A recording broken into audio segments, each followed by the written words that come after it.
Okey, doktor dah boleh start dulu. Sekejap.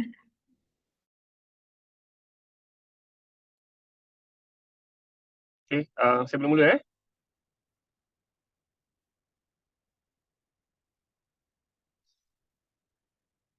Kejap doktor, kejap. Okey, baik, baik.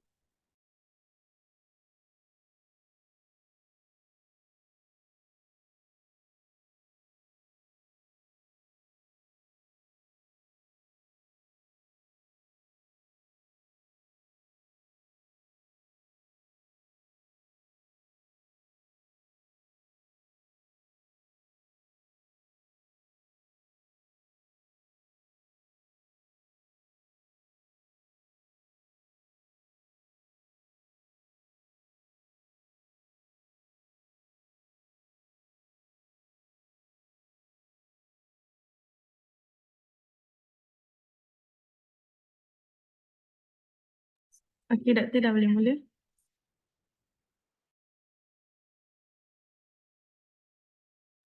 Okey, baik. Assalamualaikum warahmatullahi wabarakatuh. Selamat pagi semua. Bismillahirrahmanirrahim. Nama saya Dr. Muhammad Hazizi bin Muhammad Sani, seorang pakar perubatan kesihatan awam di Negeri Sembilan. Jadi saya diberi peluang untuk berkongsi sedikit ilmu berkenaan dengan cuaca panas sekarang ni. Kita sekarang tengah menghadap cuaca panas. Banyak isu. Saya pun pasal cuaca panas ni pun dah beberapa kali lah saya bagi talk, lepas tu masuk session dekat MHI lah, dekat radio lah. Jadi memang benda ni benda yang serius lah. Saya pergi Sebab, kalah. sorry, minta maaf. Okay, saya sambung jadi sebab ni adalah satu isu yang serius sebenarnya. Memang signifikan masalah cuaca panas ni. Semua pun boleh tahulah, setiap hari kita punya cuaca pagi pun selalu pagi saya tengok temperature lebih kurang dalam 24, 25 lah. Sekarang buka-buka kereta dah 28 lah, start dah 28 lah. Masuk petang dah masuk sampai 35, 34.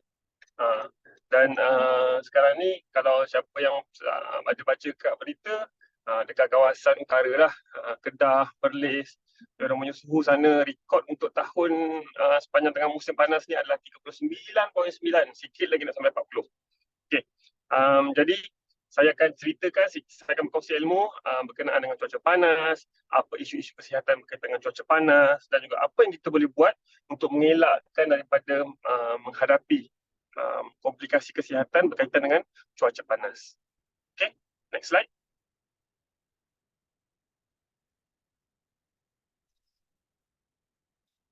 Setia boleh tekan next slide. Okay, alright. Jadi kesan cuaca panas memang ada sepanjang masa. Bukan sahaja sekarang ni, sebelum-sebelum ni pun kita pernah menghadap cuaca panas juga kan. Jadi benda ni bermusim, dalam setiap 3 ke 4 tahun dia akan ada satu period, satu masa yang mana ada cuaca panas yang berpanjangan dan boleh mengancam kesihatan sesiapa sahajalah, termasuk kita rakyat Malaysia lah. Jadi pelbagai isu yang bila masa ada saja cuaca panas, nanti mesti akan ada kes-kes heat stroke lah, heat exhaustion lah, dan juga kemarau, efek kepada tanaman dan juga efek kepada persekolahan dan kehidupan kita lah. Jadi cuaca panas banyak impact dia sebenarnya kepada kehidupan kita dan juga negara kita sendiri. Next slide. Okay, jadi untuk kali ni, daripada tahun lepas, saya ingat saya lebih kurang dalam bulan Julai dah mula dah El Nino. Jadi apa yang disebut sebagai El Nino tu adalah ENSO lah. ENSO ni ada dua. Dia El Nino dan juga La Nina. Nanti saya akan terangkan apa itu El Nino dengan apa itu La Nina. ENSO ni adalah interaksi antara atmosfera dan lautan yang saling mempengaruhi antara satu sama lain. Jadi dia akan mempengaruhi corak iklim dekat lautan Pasifik. Kenapa lautan Pasifik specifically? Sebab lautan Pasifik adalah lautan terbesar dekat bumi kita. Jadi air ni kita kena faham, dalam kat bumi kita ni, air adalah penyerap haba yang paling utama dekat bumi. Jadi cahaya matahari yang sepanas-panas alam tu memang kebanyakan majoritinya diserap haba tu oleh air, dan air yang paling besar ada dekat bumi kita adalah di Lautan Pasifik. Jadi dia berubah-ubah. Ikut suhu Lautan Pasifik tu, dia akan berubah antara El Nino, La Nina dan juga musim neutral yang mana tak ada apa-apa perubahan. Jadi kitaran ni berubah setiap 2 ke 7 tahun sekali, dan kalau dia berlaku sama ada El Nino ke La Nina, selalunya dalam paling sekejap 9 bulan, tapi macam kita menghadapi El Nino yang sebelum ni, dia sampai 18 bulan lah. Jadi lama lah sebenarnya. Dan ada pernah sejarah sampailah ke 2 tahun. Jadi ENSO ni nama dia El Nino Southern Oscillation. Kalau nak tahu El Nino tu apa, tak dengar ke? Minta maaf, ada kata komen tak dengar? Dengar. Dengar je. Dengar Okey. Okey, baik. Jadi apa maksud El Nino dengan La Nina ni sebenarnya ada maksud. Ni perkataan bahasa Spanish. El Nino maksudnya little boy. La Nina maksudnya little girl, ataupun ada cerita panjang dia orang tua, old man. So macam El Nino ni little boy sebab budak lelaki kan selalunya nakal-nakal. Jadi dia memang nakal sikit El Nino ni. La Nina ni dia baik sikit, dia sejuk sikit. Kisah dia ada slide seterusnya tak? Kalau saya nak ceritakan mengenai El Nino dengan La Nina ni. Oh tak ada, okey. Patah balik dekat slide tadi. Okey. El Nino dengan La Nina ni fenomena dia bermula apabila suhu lautan Pasifik dia berubah suhu. Kalau suhu lautan Pasifik, air dalam lautan Pasifik tu dia panas lebih kurang dalam 0.1 ke 0.3 darjah Celsius, nanti pergerakan haba daripada timur ke barat akan berganjak, dia akan berhenti. Jadi suhu tu akan bersimpan dekat bahagian kawasan Amerika, dekat benua Amerika. Jadi kawasan sana akan jadi panas, dan haba-haba yang sepatutnya pergi ke kawasan Asia akan berhenti kat situ. Jadi perubahan dalam El Nino ni akan menyebabkan banyak perubahan iklim yang signifikan. Kalau macam dia bila berlaku El Nino ni dekat bahagian Asia Utara, dekat kita lah, dekat Asia, dekat Australia, akan menyebabkan kemarau, suhu panas seperti yang kita alami sekarang ni. Jadi kalau La Nina pula dia berbeza.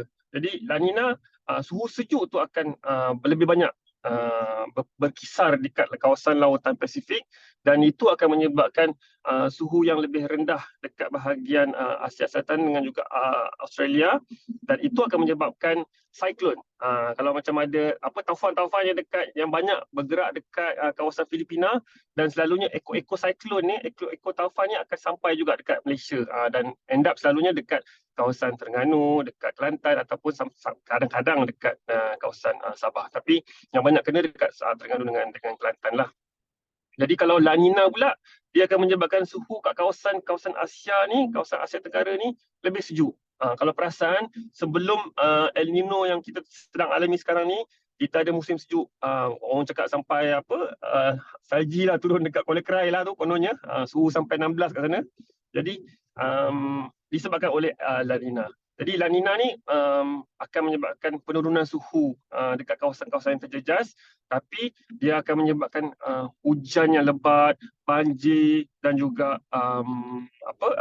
taufan lah ataupun siklon. Dekat kawasan-kawasan dekat benua Amerika pula, dia akan menyebabkan kemarau panjang. Okey, next slide. Okey, ini adalah statistik pengeluaran status cuaca panas. Kalau macam kita tengok dekat sini, paling tinggi untuk tahun 2024 dekat kawasan utara semua. Kawasan Perlis, kawasan Kedah, Pulau Pinang dengan Perak. Selangor adalah sikit. Tapi paling tinggi sebenarnya kat Kedah. Kalau macam kita nak tengok negeri-negeri lain, so far tak adalah seteruk macam dekat Kedah dengan Perlis. Jadi suhu yang tertinggi yang dicatatkan buat masa tengah musim El Nino sekarang ni adalah 39.9 dekat kawasan mana saya tak ingat lah. Kat Chuping juga kot. Jadi kalau rekod kita nak tahu, rekod suhu tertinggi yang pernah direkodkan di Malaysia dekat Chuping juga. 40.1 darjah Celsius. Jadi suhu tu kalau kita nak tengok kat mana titik dia, kalau siapa-siapa rajin pergi kat Padang Besar, kalau pergi melawat Perlis, sebelum kita menghala sampai dekat padang besar tu ada satu rang lompat besar, ada dia punya titik tu. Titik suhu 40.1 darjah Celsius, memang panas gila lah. Sedangkan suhu badan kita sendiri pun 37 darjah 6.8 ke bawah. Jadi suhu 40.1 tu memang panas, sangat terlalu panas. Jadi suhu rekod untuk kali ini adalah 39.9 dekat Jupiter. Okay, next slide. Okay, jadi kita nak tahu apa yang sedang dibuat, apa yang sedang dijalankan oleh agensi-agensi, pihak kerajaan, semua yang terbabitlah apabila ada berlaku cuaca panas. Jadi kita ada plan tindakan bagi menangani gelombang haba. Jadi kalau peringkat awal kita akan ada tahap-tahap je lah. Tahap kosong, tahap 1, tahap 2, tahap 3. Yang paling teruk adalah tahap 3, dinamakan sebagai gelombang haba lah, gelombang haba yang teruk. Jadi buat masa sekarang ni paling tinggi yang ada dekat Kedah diisytiharkan adalah tahap 2. Jadi tahap 2, gelombang tahap 2 di mana temperature yang saya cakap tadi lah 39 mencapai 39.9.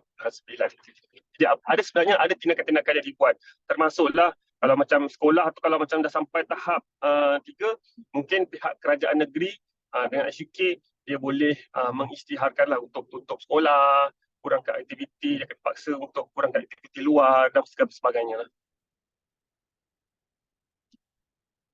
Okey, hilang slide.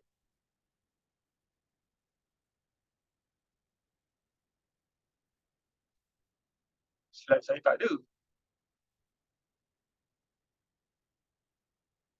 Guru setia, tolong tengokkan slide.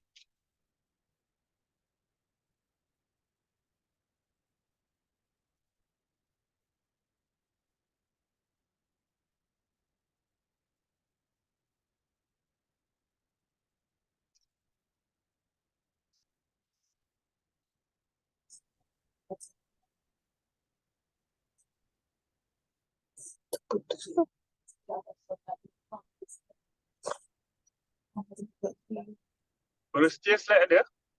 Kejap, ada masalah. Okey, baik.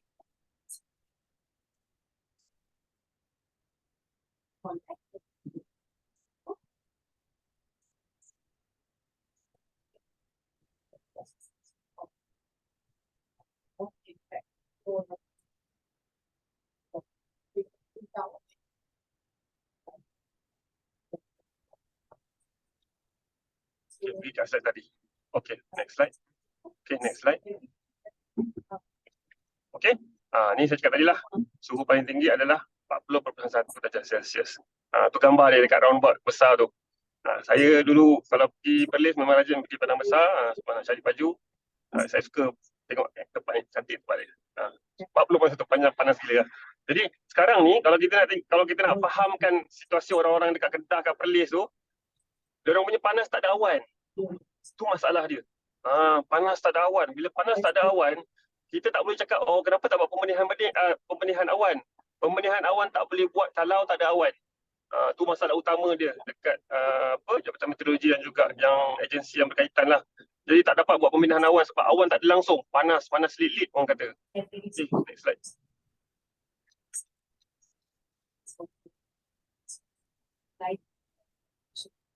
Okay, next slide. Okay. Jadi ini yang kita nak tengok. Tengok betul-betul slide ni, yang graf ni, sebab graf ni yang memberi kita sedikit harapan lah, sedikit harapan. Jadi ini adalah probability ataupun kebarangkalian suhu bumi ataupun suhu yang akan berlaku dekat kawasan kita selepas ni. Okey, sekejap bagi saya masa sedikit, saya rehat sekejap dalam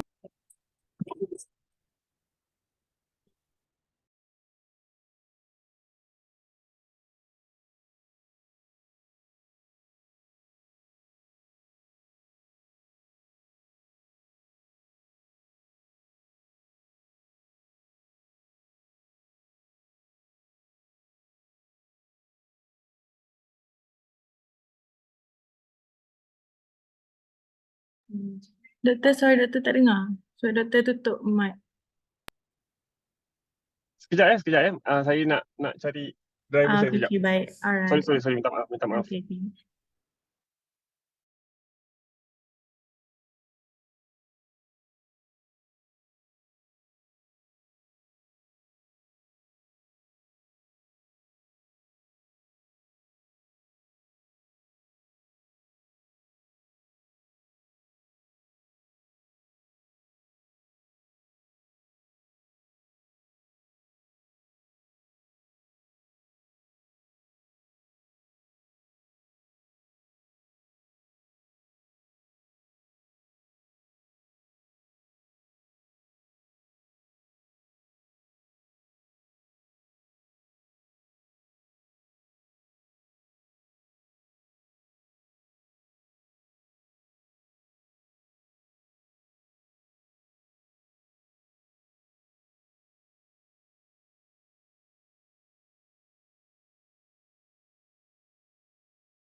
Okey, bismillah. Minta maaf sangat-sangat. Dengar tak sekarang? Boleh saya sambung? Dengar, Doktor, dengar. Okey, baik. Okey, minta maaf Okey, saya baru jumpa saya punya driver. Okey, sekarang ni kita tengok graf yang sebelah kiri ni. Ni graf penting. Kebarangkalian suhu yang kita akan dapat sampai hujung bulan ni lah. Jadi kalau kita nampak kat sini, dijangkakan antara Mac, sekarang kita masih lagi panas, tapi April ni nanti suhu akan mula turun. Dan kemudian nanti kita akan mula dapat suhu yang lebih rendah lah selepas tu. Yang warna biru tu La Nina akan bermula. Jadi dijangkakan pada bulan Mei nanti apa sekejap. Sorry.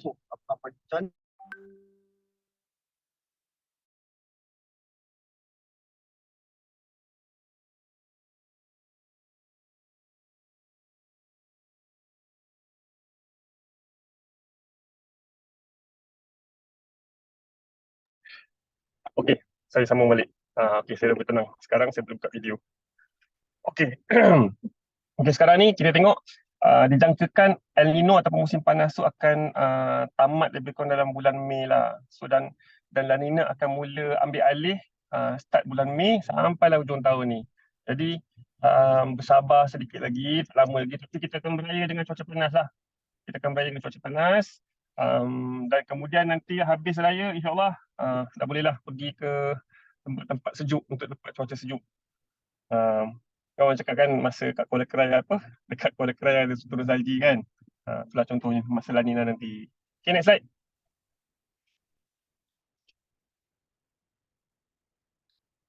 Okay, sebelum saya mula, saya ceritakan dulu apa itu suhu bilik. Jadi maksud suhu bilik adalah suhu yang selesa untuk kita semua hidup dan berfungsi tanpa sebarang perlindungan badan yang banyak lah. Jadi suhu tu antara 15 hingga 25 darjah Celsius. Jadi apa-apa sahaja suhu yang lebih daripada suhu bilik ni dah jadi suhu yang tak normal lah. Okay, next slide. Okay, ini adalah statistik mengenai cuaca panas untuk tahun lepas dan tahun sebelum ni. Untuk tahun 2023, dekat Jerman 3,100 kes kematian disebabkan oleh strok haba ataupun penyakit-penyakit yang disebabkan oleh suhu melampau. Kalau macam dekat Europe sana, dekat Jerman dan France ada suhu-suhu rekod yang direkodkan sehingga mencapai 43 darjah Celsius lagi panas daripada apa yang kita dapat dekat Chuping tu lah. Dan kalau macam dekat Jepun, masa Ogos 2023, 34,000 orang dimasukkan ke hospital akibat keadaan berkaitan cuaca panas. Untuk tahun lepas dekat Malaysia pula, ini ada saya dapat daripada laporan berita, 39 kes berkaitan dengan strok haba atau isu-isu kesihatan berkaitan dengan suhu panas pada bulan April hingga Jul tahun 2023. Okay. Next slide. Okay. Jadi, apa badan kita react ataupun bertindak balas apabila ada cuaca panas ke, cuaca sejuk ke, ada sebenarnya dalam badan kita ni nama dia thermoregulation. Jadi thermoregulation inilah yang membantu mengawal suhu badan kita, nak memastikan suhu badan kita sentiasa dalam suhu badan yang optimum. Optimum kita adalah 36.8 darjah Celsius. Jadi kalau 37.5 dan ke atas dah panas dah, tu dah kira sebagai demam. Jadi kalau sampailah suhu lebih tinggi tu, tu jadi badan akan bertindak balas mengikut keadaan sekeliling kita. Jadi apa yang badan buat, kita tengok next slide. Okay. Mula-mula sekali dalam thermoregulation ni kat otak kita. Dekat dalam otak kita ada satu part nama dia hypothalamus. Jadi hypothalamus ni guna dia adalah untuk mengawal suhu badan kita. Jadi hypothalamus ni akan merangsang otak. Jadi kita akan bila masa kita panas saja, otak akan bagi tahu, okey, pergi tempat yang sejuk, jangan pergi tempat yang panas. So jadi hypothalamus akan rangsang otak untuk berfikir pergi cari tempat yang sejuk. Kemudian apa jadi kat kulit? Kulit akan kelenjar peluh dekat kulit akan berpeluh untuk menghilangkan haba-haba yang ada daripada badan. Kemudian jantung akan mengepam lebih laju. Jadi kalau dah mengepam dengan lebih laju, hari kita akan meningkatlah, jantung kita akan berdegup dengan lebih laju untuk pam darah ke organ-organ yang diperlukan. Jadi kalau darah ni juga sebenarnya menyejukkan organ-organ kita. Jadi jantung akan mengepam dengan lebih laju. Jadi kalau bila kepanasan berlaku pada anggota badan, air akan hilang daripada badan kita, jantung akan pam dengan lebih laju, dan kemudian adalah kesan-kesannya seperti dehidrasi, kelesuan haba, strok haba, dan yang sampai kalau tahap teruk strok haba tu dia boleh menyebabkan kematian. Jadi kalau kita tengok gambar kat sini, thermoregulation bila masa normal macam mana. Jadi bila masa ada kita terdedah kepada panas, nanti saluran darah kita akan mengecut untuk memastikan darah akan pergi ke organ-organ yang lebih penting seperti jantung, paru-paru, buah pinggang, hati dan sebagainya lah. Okay, next slide. Okay, siapa golongan yang berisiko tinggi apabila berlaku cuaca panas? Ni golongan-golongan dia. Nombor satu adalah warga emas, individu berumur 65 tahun dan ke atas. Dan lepas tu extreme age lah. Satu orang tua, satu lagi adalah bayi dan kanak-kanak 5 tahun ke bawah.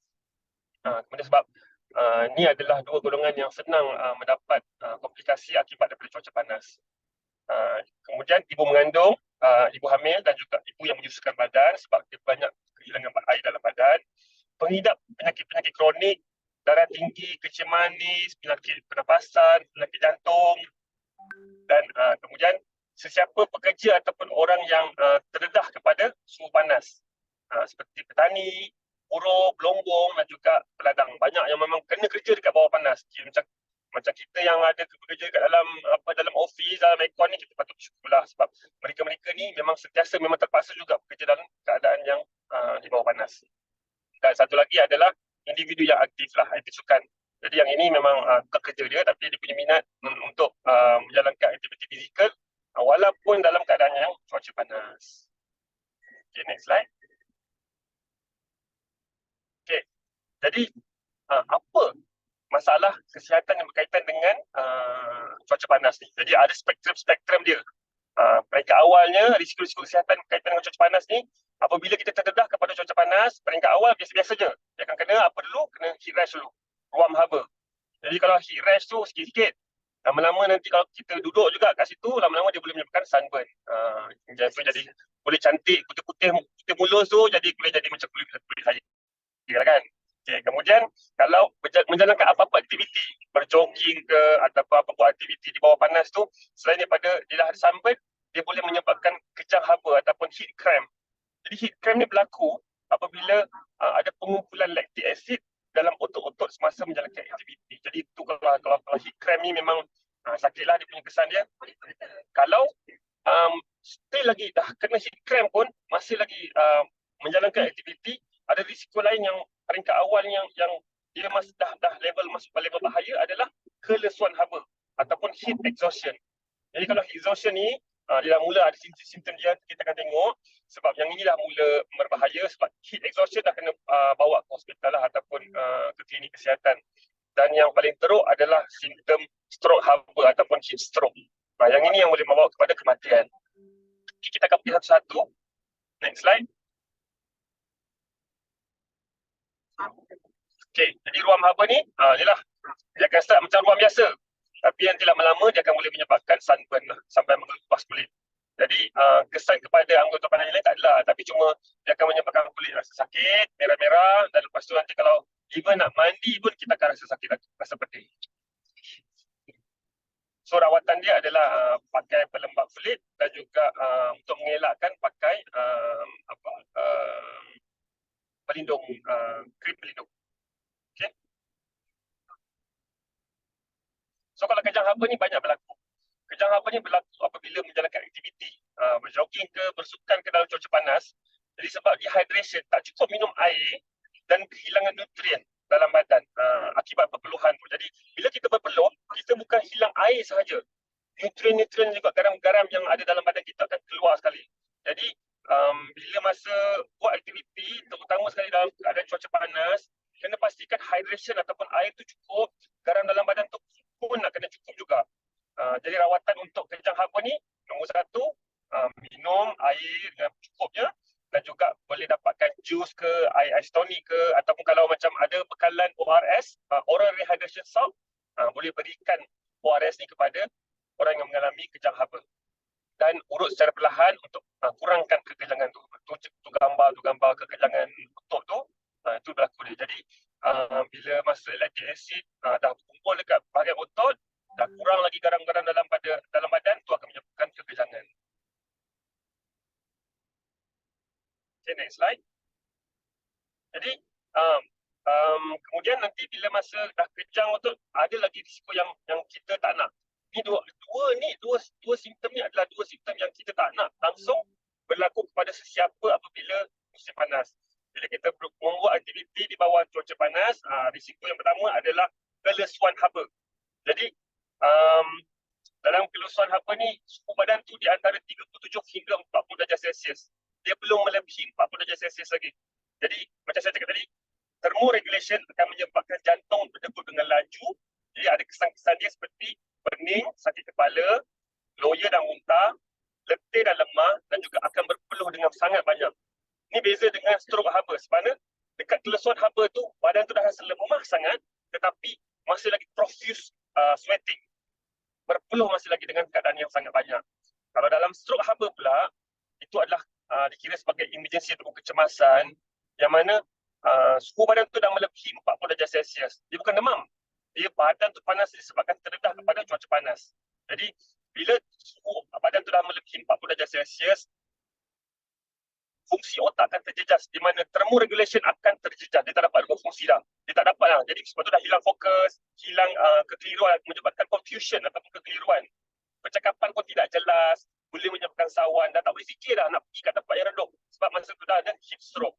Jadi cuma yang kita nampak satu special features untuk orang yang ada heat stroke ni, dia tak ada berpeluh langsung.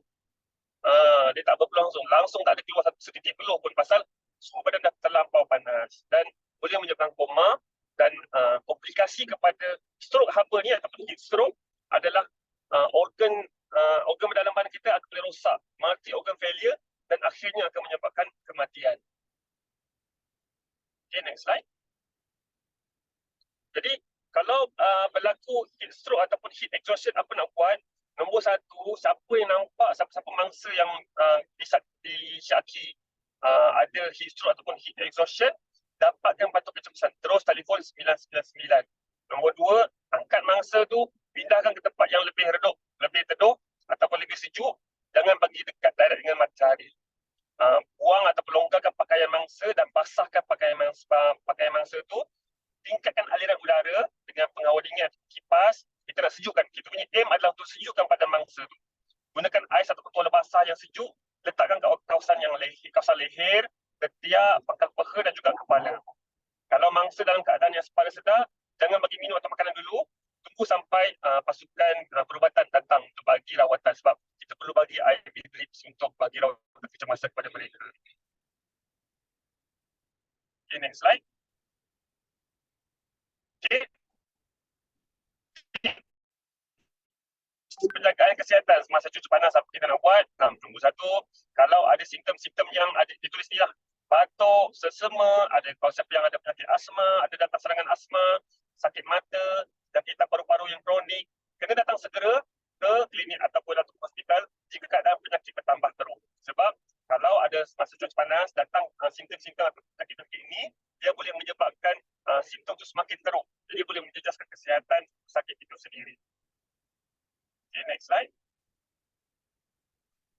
So, kalau perlu, kalau tak perlu untuk keluar daripada rumah, kekal berada dalam rumah. Jadi, pasang kipas ataupun penghawa dingin untuk menyejukkan udara di dalam rumah. Cuma, nasihat saya untuk penggunaan penghawa dingin, suhu tu tak perlu sampai suhu 16, 17, 18, tak payah.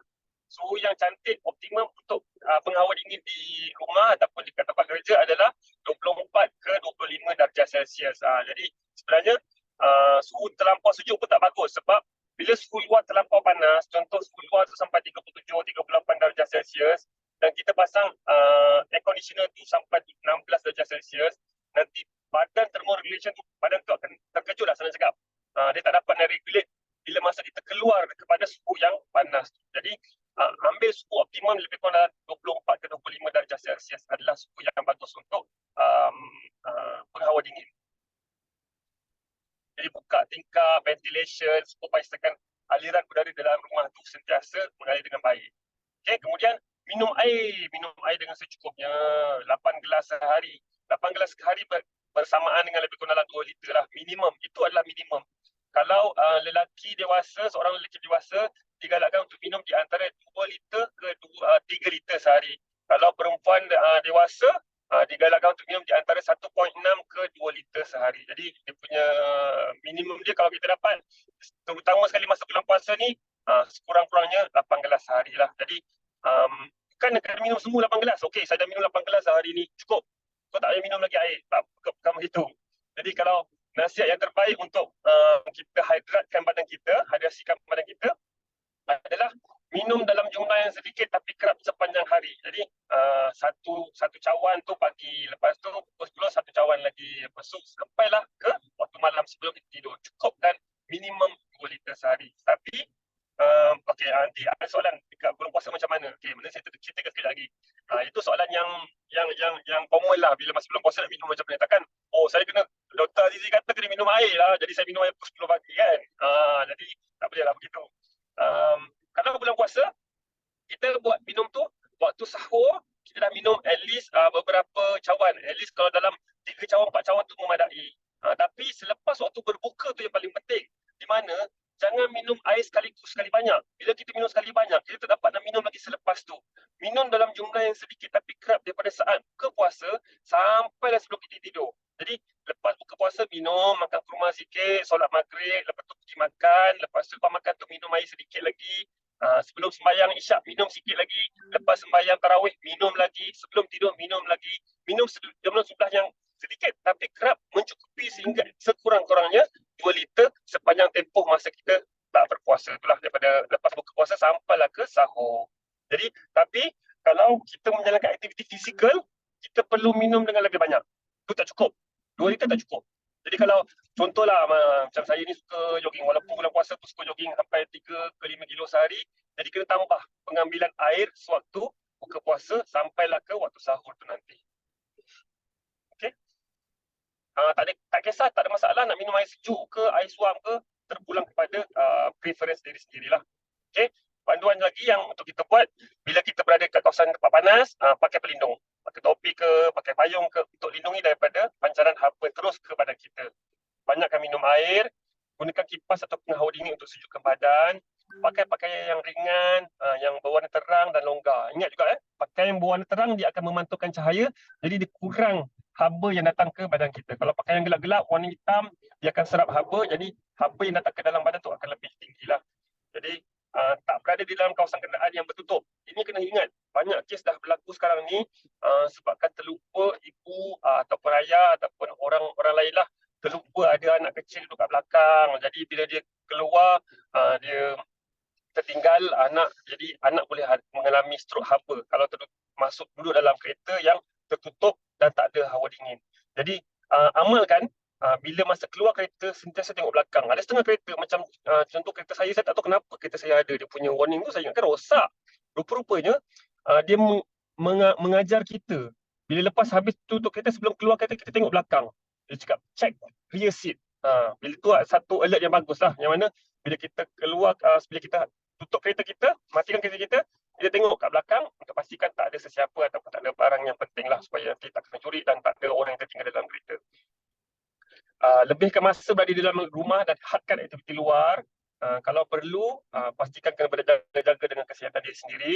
Kurangkan minuman-minuman yang berkafein, beralkohol dan bergula sebab sebenarnya minuman berkafein seperti kopi ni semua ada diuretics. Dia bukannya menyimpan air dalam badan kita, malah akan menyebabkan kita akan keluar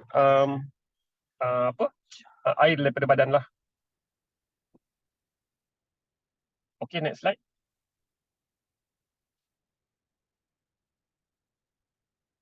Okay, tips kekal sihat lagi.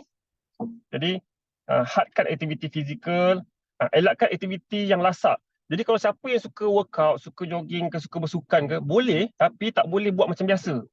Contoh kalau bersukan, kalau siapa yang biasa running, kita selalu kita cakap kan, ada buat anaerobic run, MAF run, maximum aerobic fitness run, ataupun zone 2 run. Jadi kalau untuk running, orang yang biasa running ni, kalau tahu, kalau kita tengok zone 2 run, zone 2, di mana heart rate tu rendah je, dia tak boleh lari laju. Sebab kalau vigorous, lari tu, bersukan tu lebih rasak, dia ada risiko untuk menyebabkan kelesuan haba dan juga stroke haba. Banyakkan minum air kosong, optimumkan prosesnya haba daripada badan, mana kita berada di kawasan-kawasan yang lebih sejuk dan teduh, dan ada pakai tambahan lah seperti makan buah, kurangkan kafein, elakkan aktiviti lasak, pakai payung dan pelindung macam saya cakap tadi, dan juga pakai pakaian yang warna terang dan longgar. Okey, ada tak sebarang soalan? Itu sahaja saya rasa untuk talk saya pada pagi ni. Ada sebarang soalan? Tadi yang saya baca tadi ada pasal jika belum puasa lah, bagaimana minum air kan. Jadi itu yang kita perlu ni lah buat. Jadi minum air ataupun makan buah-buahan dengan banyak waktu daripada saat kita berbuka puasa sampai ke sahur. Jadi jangan minum sekali banyak. Kalau minum sekali banyak kejut tu, lepas tu nanti dia punya hydration tu tak memadai sebab nanti kita akan kencing banyak, bukannya menyimpan air di dalam badan kita. Okay, ada sebarang soalan tak?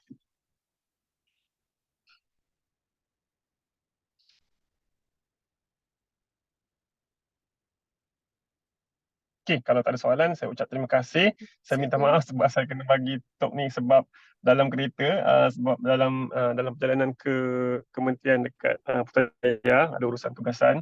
Jadi saya ucap terima kasih. Ramai hari ini datang, dekat 160 orang. Boleh tanya tak? Okey, silakan.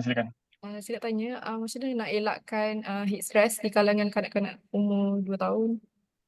Okey, kalau untuk kanak-kanak kecil, sebab kenapa saya kata tadi kanak-kanak bawah 5 tahun tu antara golongan berisiko, mereka ni ada body surface area yang lebih besar. Maksudnya sebarang kesan haba kepada satu bahagian badan tu dah menyebabkan kesan kepada seluruh badan. Jadi untuk kanak-kanak bawah 2 tahun ke bawah 5 tahun sebenarnya lah, bawah 5 tahun golongan berisiko tinggi ni, nombor satu pastikan mereka tak buat apa-apa aktiviti dekat luar. Jangan galakkan sangatlah buat aktiviti sukan. Untuk aktiviti sukan, aktiviti fizikal waktu tengah panas ni, untuk orang dewasa tak apa. Tapi untuk kanak-kanak bawah 5 tahun tu, cuba hadkan ataupun kurangkan. Kalau dah masuk sekolah rendah tak apa. Masuk sekolah rendah dah lebih daripada 5 tahun. Tapi kalau untuk yang tadika, anak-anak bawah 5 tahun tu, cuba elakkan daripada mereka jalankan aktiviti fizikal ataupun bermain di bawah panas pada waktu tengah hari, waktu siang lah. Jadi kalau nak bawa juga bermain, nak paksa juga main, antaranya adalah main kat kawasan indoor ataupun main berwaktu malam lah. Jadi kurangkan bawa mereka keluar dan ajar mereka untuk banyak kerapkan minum air dengan secukupnya.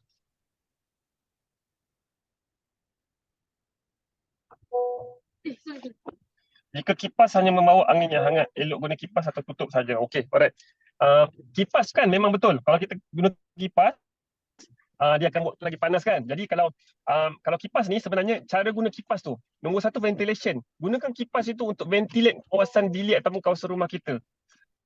Jadi halakan kipas tu sebenarnya keluar di keluar tingkap supaya angin hangat, angin panas tu daripada dalam bilik akan keluar daripada bilik kita. Jadi sebenarnya dia punya target bukannya nak bagi angin kipas tu ke kita, tapi adalah untuk sejukkan kawasan bilik yang ada tu. Jadi ventilation tu, jadi teknik untuk gunakan kipas tu penting bagi bila kita guna kipas. Kalau tak ada air conditioning lah ataupun aircon. Ada soalan lain? Oh, doktor boleh komen sikit dengan penggunaan Celtic salt, apa benefitnya? Celtic salt tolonglah kejap kalau apa-apa penggunaan garam ke yang orang cakap ni, saya tak galakkan sebenarnya. Dia lebih elok kalau kita hanya gunakan air biasa, air kosong, air sejuk. Air sejuk pun bagus kalau air yang daripada water dispenser tu kan. Air sejuk tu sebenarnya bagus untuk sejukkan badan. Tapi penggunaan apa-apa garam tu, kecuali kalau ada isu cramp ataupun ada buat aktiviti sukan, mungkin boleh gunakan oral rehydration salt. Jadi Celtic salt ni sebenarnya takut dia akan menyebabkan diuresis, di mana air sebenarnya keluar lebih banyak daripada badan kita. Dr. Azizi, adakah minum air kosong yang berlebihan boleh menyebabkan buah pinggang rosak? Okey, itu ada nama dia water toxicity. Water toxicity ni jarang-jarang berlaku. Sebenarnya kalau kita ikutkan dia punya tips minimum 2 liter sehari, sampai 3 liter pun sebenarnya cukup, tak ada masalah. Dia menyebabkan water toxicity, boleh menyebabkan kerosakan buah pinggang tu kalau lebih daripada 5 liter sekaligus. Jadi sebab tu saya cakap kita nak minum air tu pastikan kita minum dalam jumlah yang sedikit tapi kerap sepanjang hari. Kalau bulan puasa ni daripada saat buka tu sampailah ke sahur pagi esoknya, minum air dengan secukupnya. Jadi amount tu yang perlu kita dapatkan dalam jumlah yang konsisten sepanjang malam lah. Ada orang kata tengah badan panas-panas tak elok minum air sejuk-sejuk sangat. Elok air suhu biasa. Betul ke? Taklah. Okey je nak minum air sejuk. Asalkan masalah dengan air sejuk ni kalau tak bersih. Ais tu masalahnya yang jadi masalah. Jadi sekarang kita banyak gunakan water dispenser. Jadi bila water dispenser sebenarnya air yang bersih. Jadi tak ada masalah untuk minum air sejuk. Especially kalau orang yang ada heat exhaustion yang bukannya teruk, yang heat exhaustion yang biasa tu, yang dia dah mula berpeluh teruk, badan rasa lemak, itu bagi minum air sejuk pun sebenarnya satu tindakan yang rawatan awal lah. Drink fruit juice or coconut water help maintain electrolyte and water. Betul? Ya, setuju. Air buah, air kelapa, tak kisah dia apa-apa air pun, air buah dan juga air tonic. Dia bagus untuk membantu mengurangkan mengawal kita punya elektrolit dalam badan kita. Banyak soalan ni. Ada soalan lain tak? Minum air panas. Minum air panas. Okey. Kita kena faham, benda sama. Kalau kita minum air panas dalam cuaca yang panas, dia akan menyebabkan suhu badan kita maintain macam tu je. Jangan risau sebab air panas sebenarnya tak ada pun, jarang-jarang lah kalau kita nak minum air yang mendidih sampai 90 darjah kan. Air suam tu tak ada masalah. Jadi, tapi kalau minum air panas, dia bukan persoalan suhu air, sebab suhu badan kita dah masuk 37 darjah Celsius, 36.8 ke 37. Dia minum air panas tu tak kisah, tapi jangan minum air panas, air kopi panas, air teh panas, sebab itu ada kafein. Dia akan menyebabkan diuresis lah.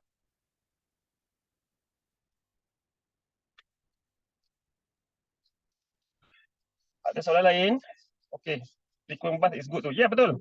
Menyejukkan badan. Itu salah satu cara. Tak ada dalam tu kan, dalam tips yang ada dalam guideline yang diberikan. Selain daripada pakai pakaian yang bernipis, sentiasa berada kat kawasan yang teduh, frequent bath, mandi dengan kerap pun bagus juga. Kenapa orang demam mandi air suam rasa lega instead of mandi air sejuk rasa menggigil? Okey. Itu ada dalam teori thermoregulation lah. Bila masa demam, kita tak galakkan sangat mandi air sejuk sebab badan tu akan suhu tu akan turun secara mendadak. Jadi dia tak dapat menyejukkan badan dengan konsisten. Jadi mandi dengan air suam slowly dan akan menyejukkan badan lah. bolehkah kita mandi lepas bersukan waktu badan masih berpeluh-peluh? Tak ada masalah, mandi je. Orang cakap keluar panau kan, tak ada. Kalau kita, cuma masalah dia kalau bila kita dah lembapkan badan tu, lepas mandi, kering lah, halap sampai kering. Kalau masalah panau ni sebab dia lembap, kulit tu lembap. Jadi kalau lepas bersukan, mandi terus, lepas tu badan tak lap, biarkan dia lagi berpeluh, lagi campur dengan air mandi, memanglah dia akan menyebabkan panau ataupun kulat melepak. Jadi lepas mandi, lepas bersukan terus mandi tak ada masalah. Cuma keringkan badan dengan ni lah, dengan betul. Okey. Oh, tadi tak ada soalan, tiba-tiba sekarang ni tiba-tiba soalan. Tak ada masalah. Boleh teruskan soalan. Ada lagi tak? Orang tua cakap tak boleh mandi lepas berpeluh. Tak ada. Itu orang tua cakap. Tapi sekarang ni orang muda kata boleh. Tak ada masalah. Boleh mandi selepas berpeluh. Tak ada masalah. Cuma yang pastikan lepas mandi tu kita lap badan kita dengan kering. Avoid crowd is good also. Ya, betul. Terutama sekali kalau macam tengah pergi bazar Ramadan kan. Bila pergi bazar Ramadan, dia beratur ramai-ramai dekat nak mencari lamp shank tu, tak payahlah. Kurangkanlah aktiviti tu sebab betul-betul tengah panas kan. Jadi kurangkan crowd tu sebab sebenarnya kita nak elakkan daripada haba tu pada badan kita lah. Mandi air suam ke sejuk lepas berpeluh? Soalan ni macam ni. Okey, boleh tak kisah. Air sejuk ke air suam ke, dia nak yang penting kita nak mandi untuk sejukkan badan. Aim dia adalah untuk sejukkan badan. Tak adalah orang pakai air sejuk yang dekat water dispenser kan. Jadi air sejuk biasa yang kita ada dekat paip kita tu cukup memadai. Tapi kalau cuaca panas sekarang ni, saya perasan kadang-kadang water heater tu punya air, bila kita pasang heater lagi sejuk daripada air kalau tak pasang heater. Tak tahulah kenapa kan. Jadi mandi air biasa saja. Doktor nak tanya, kalau ibu mengandung tak boleh mandi malam, betul ke sebab efek pada kesihatan baby? Allahuakbar. Tak ada masalah. Cuma bila mandi malam ni sebab suhu tu sejuk, air dan juga surrounding tu sejuk. Jadi kalau mandi waktu malam, risiko untuk menyebabkan hipotermia tu kepada orang yang mandi tu ada walaupun sedikit. Jadi kena berhati-hatilah sebenarnya. Boleh mandi, cuma tengok suhu air. Jadi kalau nak mandi malam dengan keadaan sekarang ni, dengan suhu air tak sejuk tu, tak ada masalah. InsyaAllah boleh. Kalau badan rasa panas lepas masuk dalam rumah, boleh terus mandi atau tunggu badan sejuk dulu. Tak kisah, boleh mandi je. Ada masalah, awak lepas main berpeluh-peluh nak mandi tu boleh. Kalau masuk lepas tu nak tunggu dulu pun boleh, tak ada masalah. Dia tak kisah, tak ada had bila masa nak mandi, bila masa tak nak mandi. Makan lamb shank memanaskan badan doktor. Tapi lamb shank sedap. Nampak macam mana? Okey. Saya rasa macam dah habis soalan dah. Okey. Lepas makan boleh mandi. Boleh, tak ada masalah. Nak makan boleh mandi. Nak mandi dulu makan, lepas tu pun boleh, tak ada masalah. Okey? Mandi tak apa, swimming jangan. Swimming tak elok kalau lepas mandi, lepas makan. Dia mandi tak apa, mandi shower biasa tak apa, tak ada masalah. Tapi kalau swimming memang tak digalakkan sebab sistem pencernaan tu masih lagi dalam proses lah. Mandi biasa tak apa. Yang orang cakap, doktor cakap mandi tu sebenarnya swimming, masuk dalam swimming pool. Tak digalakkan. Okey? Kalau tak ada lagi, saya ucapkan terima kasih. Urus dia.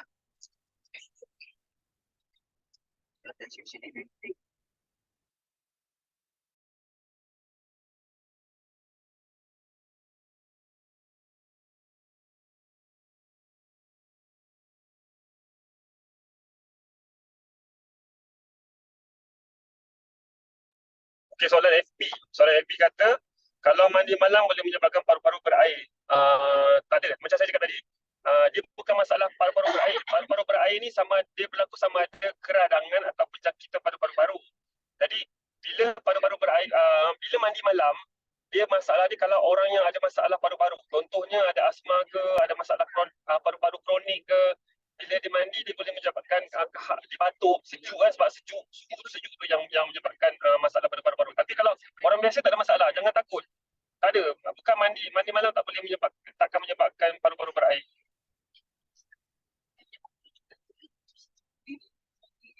Okey, terima kasih banyak. Terima kasih semua. Saya harap perkongsian saya dapat memberi manfaat lah kepada semua. Saya minta maaf kalau ada apa-apa information yang saya tersilap ataupun salah cakap. Terima kasih semua. Terima kasih.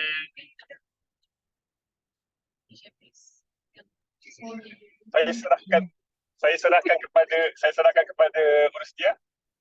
Okey, terima kasih Doktor.